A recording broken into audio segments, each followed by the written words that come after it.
Gawuna is coming. Gawuna is coming. Kai jama'a ba su san Allah ɗaya ba, ba su san dai jangala ba. Dan kunama ya ci ƙasa gandun gangan. Kai ku bar nan na abu raina hangi birin gwaggo. Yau Kano na nan a hannun Abba. Da kunama gwanda kunu ko na ci ɗan rogo. Yau Kano na nan a hannun Abba. Kunun kanwa da ruwan zafi wannan sai mai jego. Yau Kano na nan a hannun Abba.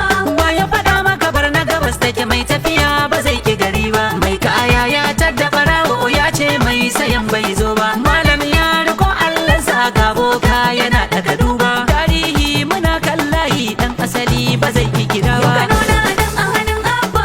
Yau a Kano muna da makoma. Yan biyu sun tsaya daga tsalle. Suna hagu yau muna ku a Yau dama. Kano na nan a hannun Abba. In ka san gari tafi kai ma. Yan biyu sun tsaya daga Mai tsalle. kallon hadari ya sauka Yau majema. Kano na nan a hannun Abba. Ya zauce hakan dan nema. Yan biyu sun tsaya daga tsalle. Abba gida a gari Yau na. Kano na nan a hannun Abba. Nasarar Allah ta sauka gidana. Yan biyu sun tsaya daga tsalle. Banda kowa sai ilahu Yau banina. Kano na nan a hannun Abba.